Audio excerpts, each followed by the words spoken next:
Hola, buenas a todos, bienvenidos de nuevo a mi canal de YouTube. Yo soy Claudia y el día de hoy os traigo un comentario completo sobre La cadena de espinas, el tercer y último libro de Las últimas horas, que es la saga a continuación de la trilogía de los orígenes, el spin-off de Los instrumentos mortales, que es la saga principal de Cazadores de sombras.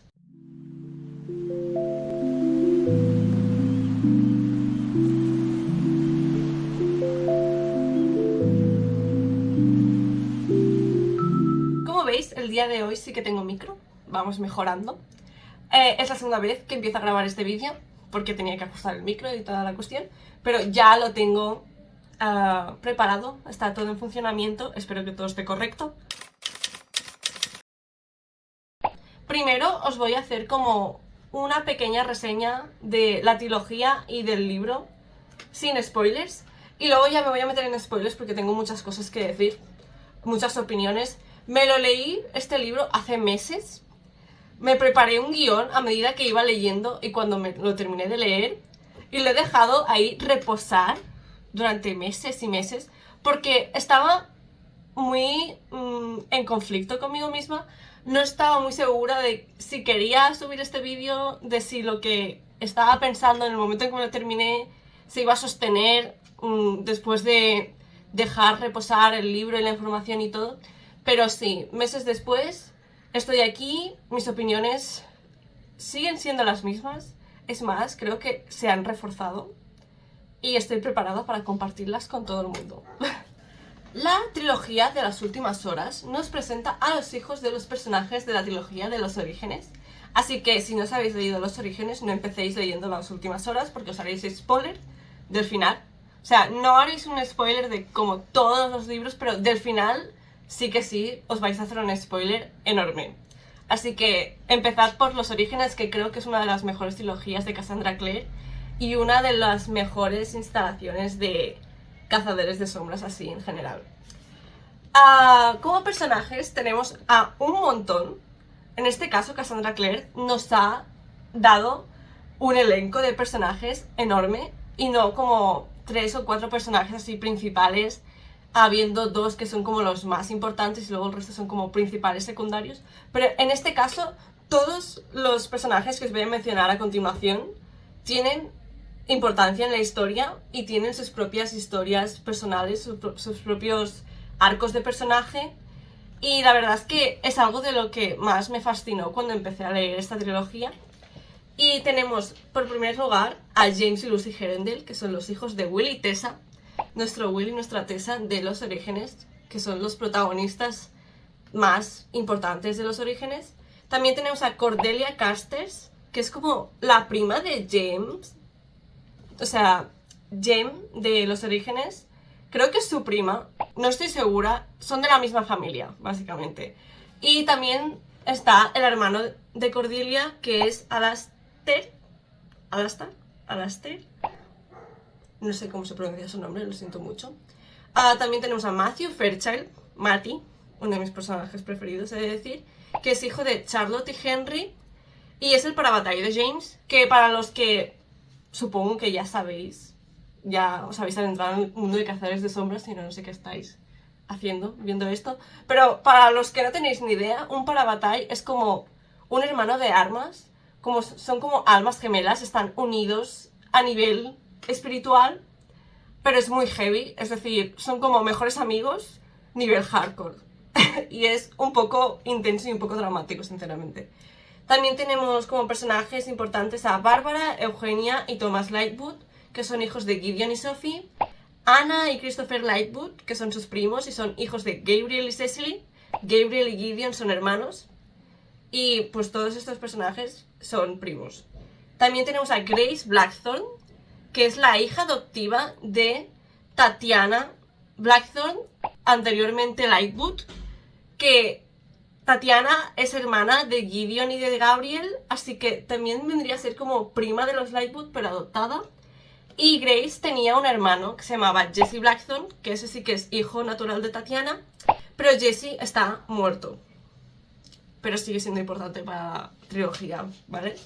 Y como personaje así que no nos habían introducido de la anterior trilogía, tenemos a Ariane Bridgestock, que es la hija del inquisidor Bridgestock. Y es como un personaje así nuevo de una familia que no habíamos oído hablar nunca, la verdad. Y todos estos personajes, como he dicho, son importantes para la trama y son todos protagonistas. Así que este conjunto de personajes, que es enorme, cuando te lo presentan, quedas un poquito escéptico, pero yo creo que está muy bien manejado. Creo que es uno de los puntos más fuertes de esta trilogía, los personajes y cómo los escribe y cómo los presenta Cassandra. Y por eso estoy muy triste de anunciar que La cadena de espinas, el tercer y último libro, me ha decepcionado mucho, sobre todo en lo que respecta a los personajes. Me ha decepcionado en general, pero en lo que respecta a los personajes, sabiendo que están muy bien construidos y que tenían mucho potencial todos, me ha decepcionado incluso más que el libro en general. Pero ahora sí, os voy a hacer como un mini resumen de la trama de la trilogía, así en general, y después os voy a hablar de La cadena de espinas, de momento sin spoilers. Esta es la zona sin spoilers. Cuando haya spoilers, os avisaré aquí, lo pondré bien grande, para que no os comáis un spoiler sin querer. En el primer libro, La cadena de oro, se nos presenta a todos esos personajes, lo cual es algo muy llamativo. Y la trama principal es que Cordelia llega a Londres evitando como un escándalo que puede sufrir su padre, y lo que busca es evitar básicamente la desgracia de su familia. Quiere buscar como aliados porque su padre tiene ciertos problemas y está un poco desesperada cuando llega a Londres. Cordelia ya conoce a los Herondale, es la mejor amiga de Lucy, y quieren ser para Bataille. Después la otra gran trama es que hay como una amenaza para los cazadores de sombras que no se había visto nunca. Hay como unos demonios que pueden salir a la luz del día, que es algo que no es común. Y luego está como que los demonios matan a ciertos cazadores de sombras. Nada más empezar el libro, así que no es un spoiler. Muere alguien importante para estas familias, eso sí que es un spoiler, así que no os voy a decir quién. Pero sí, y se están enfrentando como a esta trama, estos nuevos demonios, que como trama del primer libro es algo sencillito y no es muy a gran escala, lo cual me parece bien porque además esto es como un spin-off de la saga principal, y la saga principal es en el tiempo presente, pero esto, se me ha olvidado mencionarlo, los orígenes ocurren en la época victoriana, y esto creo que es ya la época eduardiana, pero es en el 1900, así que ya sabemos que el mundo está bien, o sea, no se va a acabar el mundo. Pero esta trama de esta nueva amenaza para los cazadores de sombras es lo suficientemente intrigante para que el primer libro arranque bien. Luego está la trama amorosa, que es obviamente lo más importante siempre en los libros de cazadores de sombras, porque a Cassandra Clare se le da muy bien escribir relaciones. Y en este caso tenemos a Cordelia, que está enamorada de James, que a su vez está enamorado de Grace. Drama. Básicamente es un amor no correspondido, aunque tiene ahí como un giro también importante. En este primer libro acaba con un cliffhanger impresionante. Y el segundo libro, La cadena de hierro, continúa con esta trama. Se descubren ciertos secretos. Bueno, Cordelia descubre ciertos secretos sobre Grace y James, que para los lectores ya era un poco obvio, pero Cordelia aún no lo sabía. Y al final de este libro, que básicamente este segundo libro deja un poco de lado la trama así paranormal, la trama así de fantasía, y se centra mucho en el romance, lo cual es el motivo por el cual este segundo libro es mi favorito. Me encantó, me dejó impresionada, impactada. El final, ese sí que es un final con cliffhanger, pero importante. Matthew está involucrado en este final y yo creo que es uno de los mejores finales que ha escrito Cassandra Clare nunca en ningún libro. De lo mucho que me impresionó este segundo libro. O sea, este segundo libro le puse 5 estrellas. Creo que es el mejor libro de esta trilogía. Y ya en este tercer libro continuamos en el punto en que lo dejamos en el segundo, pero a la vez no. Y esto ocurre porque Cassandra Clare, no sé si es porque estaba teniendo problemas con otras entregas, porque estaba preparando su nueva trilogía que no tiene nada que ver con Cazadores de Sombras, creo que es una trilogía, bueno, su nuevo trabajo, sus primeros libros fuera del universo de Cazadores de Sombras. No sé si es que estaba un poco agobiada con las fechas de entrega, pero comete errores de continuación, es decir, empezamos este tercer libro justo después del segundo y de seguida ya de buenas a primeras nos cambia cosas. Hay ciertos plot holes, hay ciertos errores, como he dicho de continuación, que son un poco extraños, si soy sincera, y al principio me dejaron un poco impactada porque hacía mucho tiempo que me había leído el segundo y digo, a lo mejor lo recuerdo yo mal y es error mío, pero no sé. Y creo que uno de los mayores problemas de este tercer libro es que nos quita escenas. ¿Qué quiero decir con esto? Lo que quiero decir es que Cassandra Clare hypea ciertos eventos, ciertas escenas, ciertas interacciones entre ciertos personajes que esperábamos desde el primer libro o desde el segundo libro, que estaban muy anticipadas, pero nos las prepara y parece que vayamos a verlo, que se vaya a desarrollar, pero corta a negro y lo siguiente que sabemos es que, oh, tal personaje me dijo tal, ha ocurrido esto, esta conversación trascendental, importantísima, ha ocurrido y nos la explica, pero no la vemos. ¿Perdona? ¿Me vas a hypear una cosa? Desde el primer libro, una escena, una conversación muy importante entre Matthew y James. No la veo. Sé que Matthew le dice, James, te tengo que decir una cosa. Y lo siguiente que sé es que James me está diciendo, oh, Matthew me ha contado esto. ¿Cómo puede ser esto? Cassandra Clare, eres una gran autora. Cassandra, eres una gran autora. Sabes escribir. No sé si es que se bloqueó, tenía problemas para escribir ciertas escenas, pero no, es que esto no puede ser. No puedes esperar que yo acepte esto. No. Esto es lo que más me ha frustrado de este tercer libro. Hay otras cosas. Otro gran problema es que el final no concuerda con la información que tenemos de lo que ocurre después. Porque como he dicho, esta saga, estas dos sagas, la de los orígenes y la de las últimas horas, ocurren entre la época victoriana y la época edwardiana, los 1900. La saga principal de Cazadores de Sombras ocurre en los 2000. Tenemos ya cierta información sobre estas familias, sobre lo que ocurre después. En el final de los orígenes, en el último libro, en el tercer libro, al final de todo, hay un árbol genealógico. Si lo encuentro, os voy a poner por aquí. Este árbol genealógico es lo que nos estaba guiando a través de las últimas horas. Ya de buenas a primeras nos cambió ciertas cosas, porque en el epílogo de los orígenes se mencionan a ciertos personajes y luego vemos que en las últimas horas se dejó a ciertos personajes o ciertos personajes les cambió el género o menciona ciertas cosas que luego no son. Inconsistencias que valen.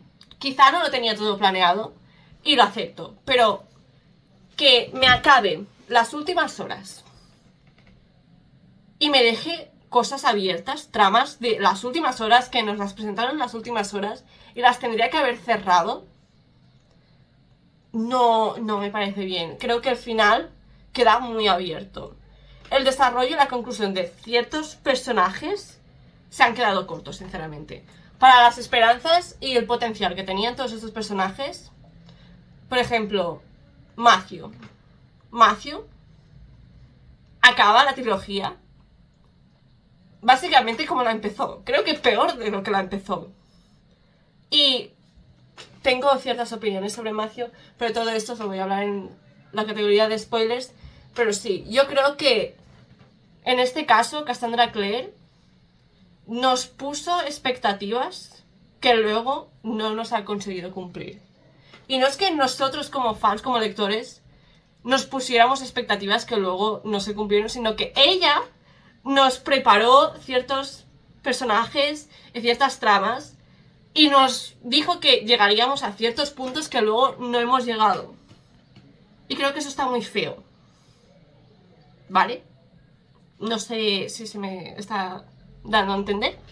Quizá estoy siendo un poco dramática, pero es que como no puedo deciros muchos spoilers, no puedo daros detalles concretos.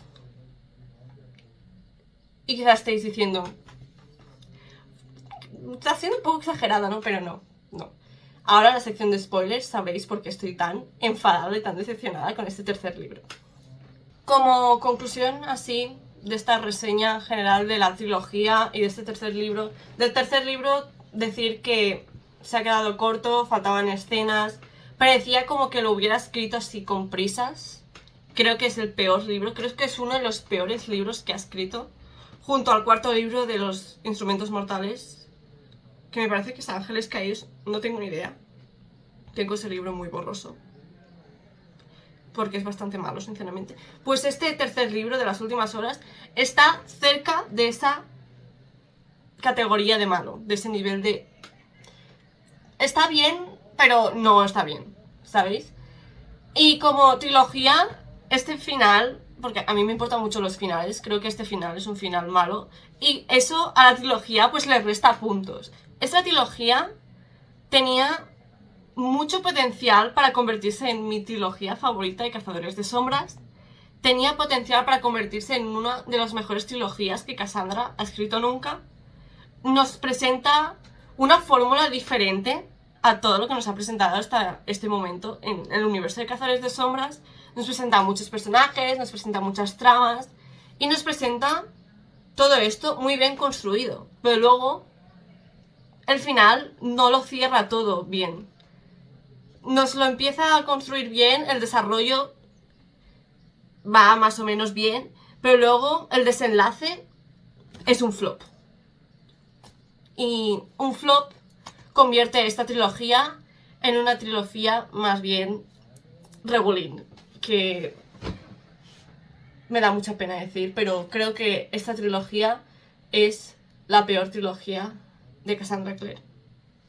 Lo siento mucho, me duele en el alma decirlo, pero si os gusta Cazadores de Sombras y os habéis leído todos los otros libros menos estos, yo me lo pensaría antes de leérmelos, porque los dos primeros sí que es verdad que son satisfactorios, pero es que el tercero te lo arruina. Y si te va a arruinar la historia, pues mejor no la empieces.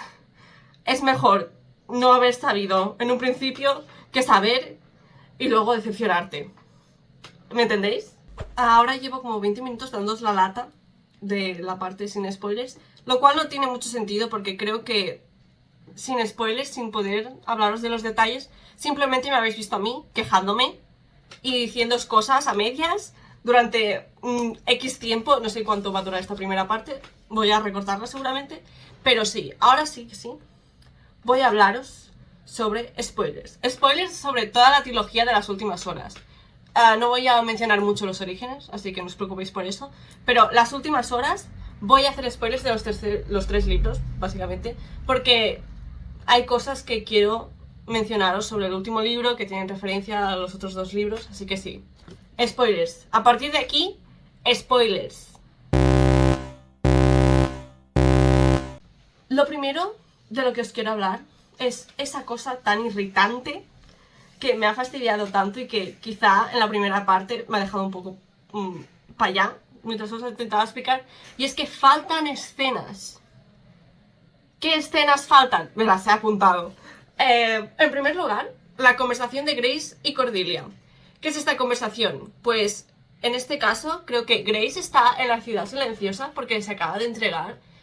Y es que en este momento Grace duda de sí misma y duda de su madre y se está sintiendo mal porque Grace realmente es una buena persona. Pasa que Tatiana está pirada y es una bruja y lleva manipulándola desde que es una niña. Y Grace es una huérfana a la que adoptó y que simplemente busca amor, ¿vale? Grace, al principio yo la odiaba, pero en este tercer libro me ha dado mucha pena. Ya en el segundo empecé a empatizar con ella, y es que en ese tercer libro me da mucha lástima, porque la pobrecita Grace realmente, o sea, sí que tiene culpa, pero entiendo por qué hace lo que hace. ¿Y qué le va a decir Grace a Cordelia en esta escena? Pues que ella tenía a James hechizado. Y es que el primer libro, La cadena de oro, nos presenta a un James súper enamorado de Grace. Y nosotros como lectores vemos de buenas a primeras que esto tiene truco. Hay truco. Y es que James lleva un brazalete que Grace le regaló cuando eran niños, cuando se conocieron, que dice como la lealtad me ata. No sé si es exactamente eso lo que dice. Pero básicamente Grace está utilizando este brazalete para hechizar a James. Y es que James, como es hijo de Tessa, y Tessa es hija de Belial, que es un príncipe del infierno, tiene ciertos poderes, y esos poderes evitan que Grace lo manipule. Y es que Grace tiene como una cualidad que puede manipular a los hombres. No recuerdo cómo Grace consigue esta cualidad, este don, pero lo tiene, pero con James no llegaba a funcionar, y para que funcionara le puso este brazalete, y a partir de ese brazalete Grace tenía controlado a James. Y claro, Cordelia se creía que James estaba enamorado de Grace, y en el primer libro al final se casan para no perjudicar la reputación de Cordelia, creo que es, o la de James. Ahora no recuerdo qué reputación estaba en juego, pero sí. Y tienen como un matrimonio falso en el segundo libro, y al final del segundo libro hay como todo un drama de que Grace se presenta en la casa de James y Cordelia se pelean, y luego Cordelia se va con Matthew, que huyen a París, que luego os voy a hablar de eso también. Y básicamente un dramón, se monta un dramón. Yo estaba súper enganchada en esta parte del segundo libro, pero el brazalete se rompe. Y en este tercer libro ya tenemos a un James libre del hechizo. Pero Cordelia no lo sabía porque James no se lo dice en todo el libro. La falta de comunicación en este tercer libro sí que me ha fastidiado. En el segundo libro, aún. Pero en este tercero, me tenía hasta aquí. Pero sí, esta conversación tan importante, tan trascendental, que trata sobre algo que llevamos viendo desde el primer libro. Cordelia se presenta donde está Grace encerrada. Creo que es la ciudad silenciosa, creo que ya lo he dicho. No lo vemos. No lo vemos. Solo vemos después a Cordelia saliendo de aquí y pensando, oh, Grace me ha dicho esto, tengo que hablar con James enseguida. Y yo estoy como... Vale. Tampoco ya sabemos qué es lo que le va a contar Grace. Es algo que se ha estado repitiendo mucho, es un tema que quizá pues no hacía falta darle muchas vueltas. Vale, esto lo acepto. Siguiente escena que falta. La confesión de Matthew a James. ¿Y qué es lo que tiene que confesarle Matthew? Que cuando era más joven, esto ocurre en una historia complementaria del mercado de las sombras, si no me equivoco. Y es que cuando era más joven, Matthew le compró una poción a un hada, a un fey, y se la dio a su madre. No recuerdo por qué, se ha escapado de mi memoria. Y eso provocó que Charlotte, su madre, tuviera un aborto, y de que la hermana de James, la hermana de Matthew, sin nacer, pues muriera. Y que eso obviamente pues le provocó un trauma a su madre, y James... ¿Por qué no paro de decir James? Matthew, pues estaba muy arrepentido, y desde ese momento Matthew desarrolla como un problema de alcoholismo, lo cual le da una cierta capa a su personaje muy llamativa. Es algo que no se suele ver mucho en una saga así de joven adulto, de fantasía, y es algo que me gustó mucho y que es muy relevante para el personaje de Matthew, ¿vale? James es súper bataille, y desde que ocurrió esto que lo atormenta, no se lo contó porque estaba muy avergonzado, y llega este momento en que Matthew va a confesarle esto a James. ¿Se preparan para hablar? Lo siguiente que sabemos, James. Matthew me ha contado esto. En este punto yo ya estaba que no podía más, básicamente. Creo que esto ocurre en Edom, encima. También os hablaré de Edom. Este libro se va a hacer... Este vídeo se va a hacer muy largo, lo siento mucho. Pero sí. Siguiente escena que falta. La posesión de James. Hablando de Edom. Belial consigue que James vaya a Edom. No sabemos por qué. Ese es otro de los problemas que tiene este libro. Belial, ¿cuál es su plan? ¿Qué es lo que quiere? Vale, no puede poseer a nadie. Posee a Jesse porque realmente no puede poseer a nadie vivo. Y para poder poseer a alguien y poder caminar en la tierra, tiene que poseer a James porque James es su nieto y se entiende como que... Como es su nieto, a él sí que lo puede poseer. Y monta todo un plan para que James vaya a Edom. Y James va a Edom y le dice a Belial, vale, poséeme. Lo siguiente que sabemos, James está poseído. ¡Oh! En este punto, yo ya estaba que me subía por las paredes. Porque creo que esto justo pasa después de que Matthew se confese. Y ya estaba frustrada por eso. Así que encima me ponen esto que tampoco lo puedo ver. Y es como... Cassandra, te estás quedando todos los momentos importantes de esta trilogía. ¿Qué haces? ¿Qué haces? Otra escena que falta. La reacción a la muerte de Christopher. En este tercer libro, Christopher mantiene como una relación de amistad con Grace, que lo cual me parece adorable. Creo que Christopher y Grace tienen algunas de mis escenas preferidas. Y eso hace como que estemos muy cercanos a Christopher en este tercer libro.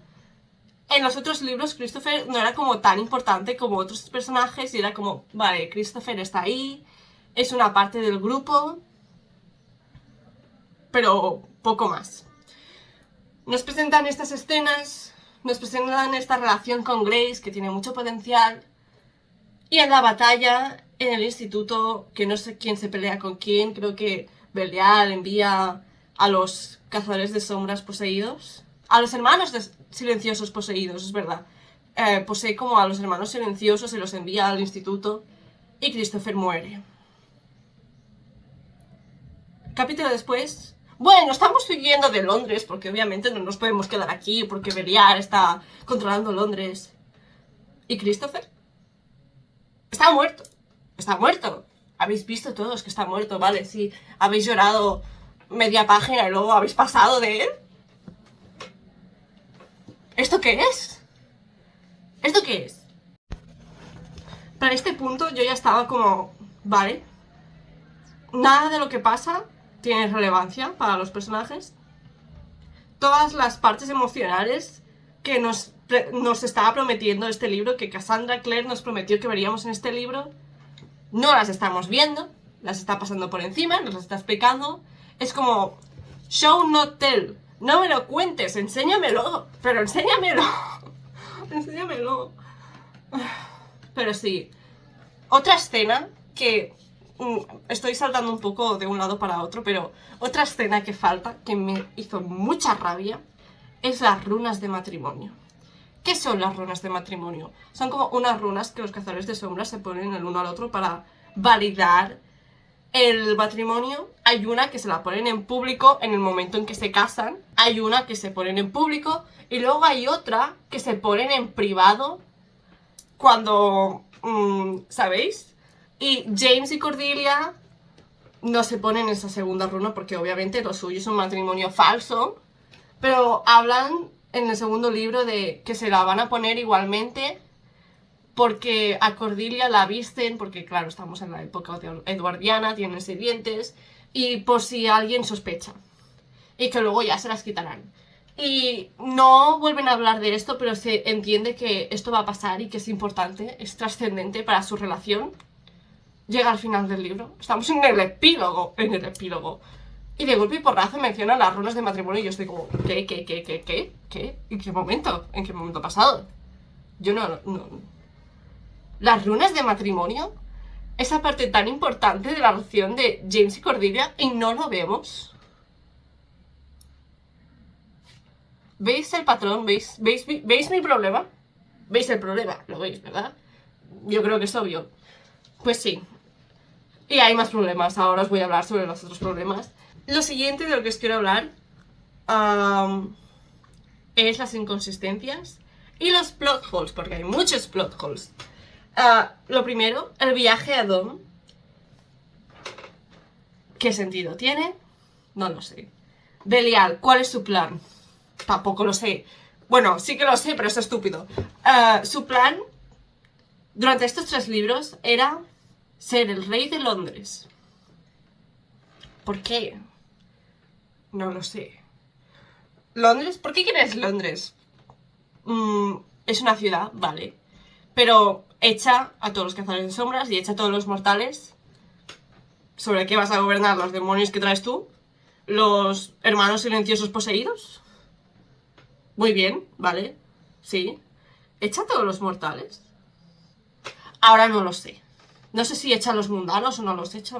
Es que ya no sé ni lo que pasa al final del libro. Es un poco sin sentido, sinceramente. Pero sí, Belial, el gran plan de Belial, es ser el rey de Londres. Bravo. También hay ciertas inconsistencias con el personaje de Belial. El hecho de que no puede poseer ningún cuerpo para andar por la tierra, que es toda su motivación para poseer a James, llevar a James a Edom y pues todo el asunto. ¿Cómo concibe a Tessa? Porque Belial es el padre de Tessa y la madre de Tessa era una cazadora de sombras. Y toda la cuestión de que Tessa sea tan importante es que es mitad bruja, mitad cazadora de sombras. Y para que nazca Tessa, Belial tiene que estar con la madre de Tessa. Y en la trilogía de los orígenes se da a entender como que Belial suplanta al marido de la madre de Tessa. Se marca un Zeus, vamos. Pero ahora sabemos que Belial no puede poseer ningún cuerpo humano a no ser que esté muerto o a no ser que sea James. Así que, ¿cómo concibe a Tessa? ¿Cómo concibe a Tessa? ¿Lo has pensado, Cassandra? Porque yo sí. Y no me cuadra. Aquí las cosas no cuadran. Otro plot hole. Los poderes de James y de esto. James y Lucy tienen poderes. James puede como convertirse en sombras y viajar a el mundo demoníaco, a Edom. No sé si es Edom o es como el mundo de Belial, que luego Belial conquista Edom, creo que sí. Viaja como a un mundo de sombras. Puede controlar sombras, puede convertirse en sombras. Y es como algo muy importante a lo largo de la trilogía. Y Lucy puede hablar con fantasmas y puede controlar a los fantasmas. Al final de la trilogía, no recuerdo por qué, pero pierden sus poderes. Ya recuerdo por qué.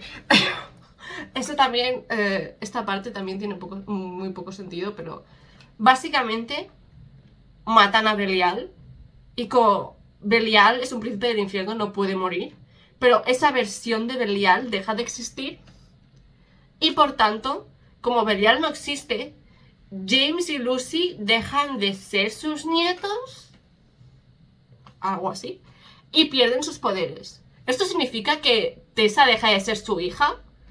No, porque sigue siendo bruja. Entonces, si James y Lucy pierden sus poderes, ¿por qué Tessa no pierde sus poderes? Y luego, ¿qué pasa con Mina? Mina es la hija que Tessa acaba teniendo con Jem en la línea temporal presente de la saga principal. Mina no tiene poderes porque se nos presenta al final del Renacimiento que Mina tiene poderes, nace con poderes. Porque es como James y Lucy. Pero James y Lucy perdieron sus poderes. ¿Por qué Tessa y luego Mina tienen poderes? No lo sé. Creo que Cassandra tampoco lo sabe, sinceramente. Pero sí. Otro plot hole es Cortana, que hemos dicho en la parte sin spoilers. Cuando nos presentan el inicio de este tercer libro, La cadena de espinas. Nos dejan como justo después de La cadena de hierro. Es la directa continuación. Y como es la directa continuación, tendría sentido que los personajes estuvieran en las situaciones en las que estaban en el segundo libro. Pues no. No. En el segundo libro, Cordelia va a ver a Matthew, porque huye de su casa, de la casa que tiene con James, y se lleva únicamente a Cortana. Se lleva a Cortana, lo repito. Va a ver a Matthew. James llega a casa, se entera de que Cordelia se ha ido y los persigue. Y los encuentra en la estación de tren, que Matthew y Cordelia se van a París en tren. ¿Vale? Así acabamos el segundo libro. Pero ellos se van y James no puede pararlos, básicamente.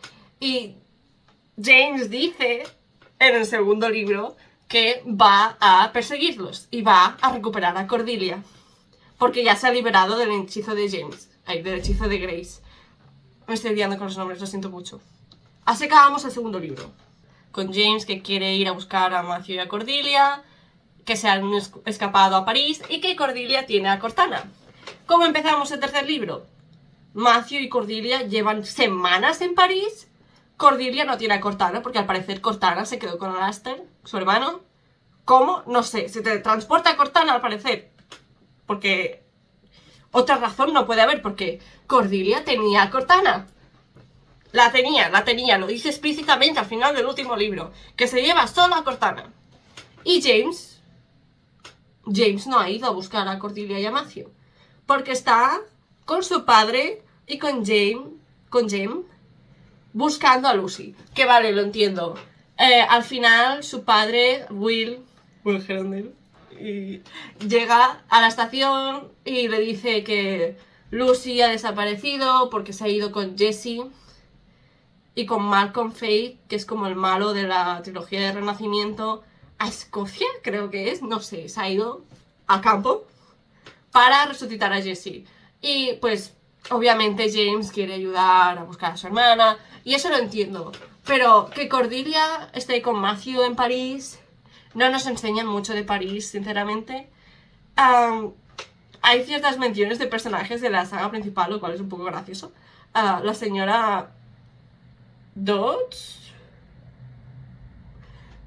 la vecina anciana de Clary, que es vidente, esa aparece, lo cual es un easter egg así interesante, pero no hay nada muy importante en las aventuras de Matthew y Cordelia en París.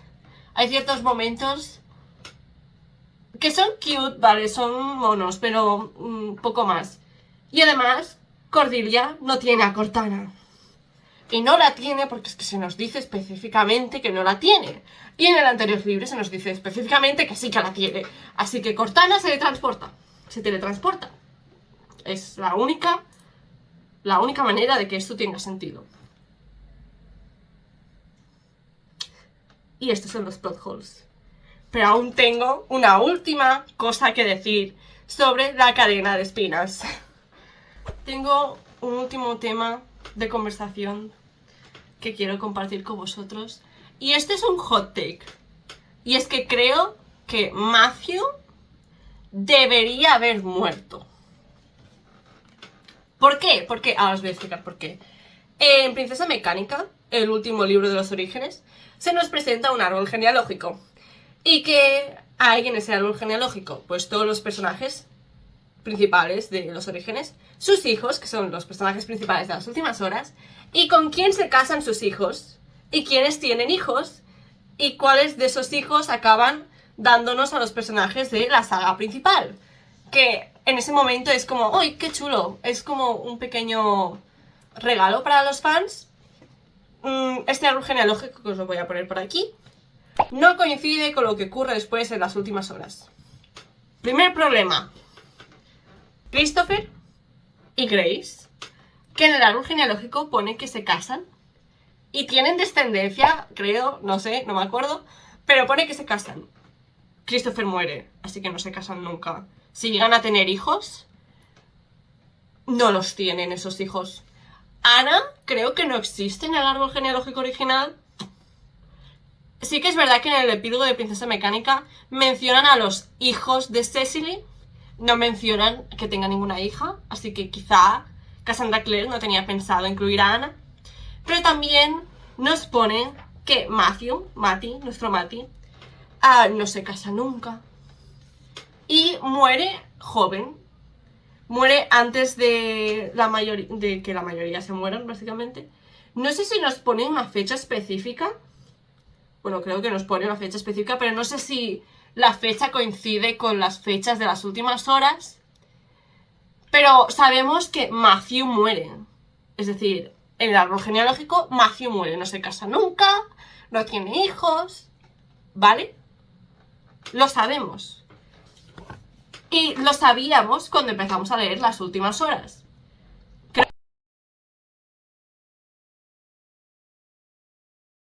Creo que sí que nos pone el año en que muere.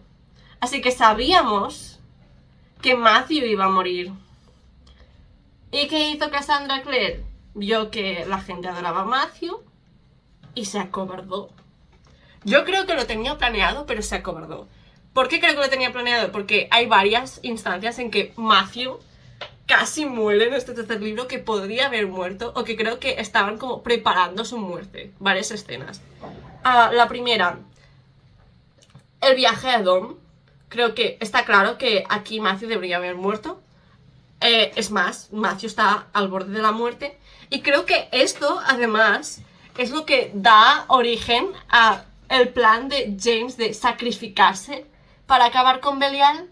Que James dice, oh, tengo un plan. ¿Cuál es? La automorición, ¿vale? ¿Y por qué? Porque sí. Si Matthew hubiera muerto, Matthew es el Parabatai de James. Sabemos que cuando los Parabatai mueren, es el único momento en que el automorisionarse está permitido. Casi se me escapa. A YouTube no le gustan las palabras estas explícitas. No sé yo si es muy explícita, pero bueno. Es el único momento en que está permitido. Así que hubiera tenido sentido. Espero que no escuchéis a mi perro con el micro, que está por aquí dando vueltas. ¿Qué quieres? ¿Qué quieres? Pero sí. Creo que esto estaba preparándonos para la muerte de Matthew. Y quitar la muerte de Matthew hace que muchas cosas no tengan sentido. El viaje a Dom, ¿qué sentido tiene? Yo creo que Cassandra lo pensó únicamente para matar a Matthew, que Belial poseyera a James y que James se planteara al sacrificarse. No muere Matthew. ¿Qué pasa? Que tenemos un sinsentido de cosas que pasan por ningún motivo en específico. También creo que la muerte de Matthew hubiera impactado mucho más que la de Christopher, porque como he dicho, Christopher muere y a nadie le importa.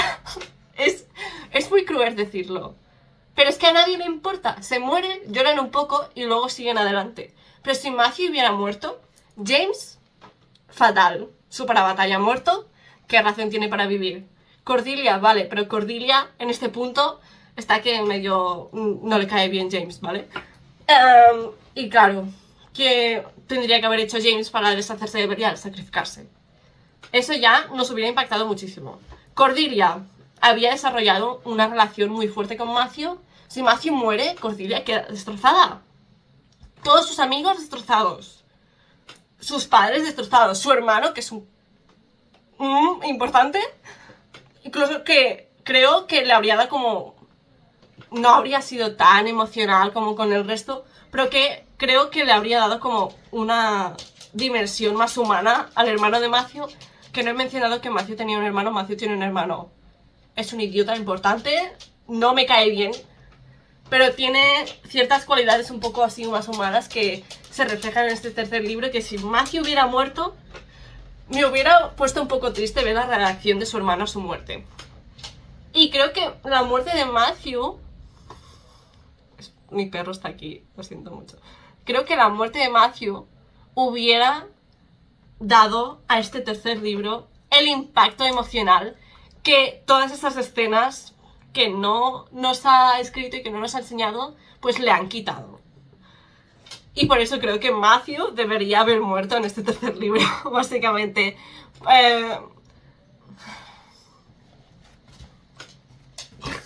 ¿Por qué?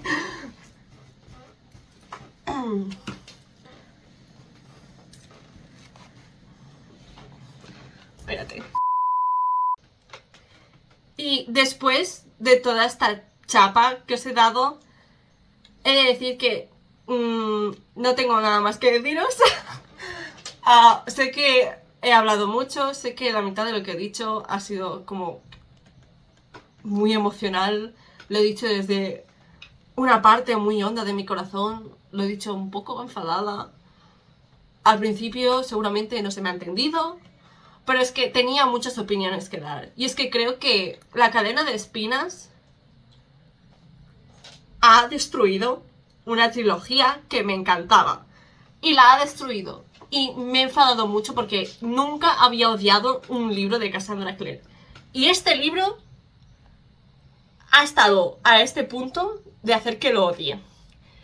Vale, que sí, que me ha gustado, me ha parecido interesante pues ver a estos personajes que tanto quiero, pues tener todos estos conflictos.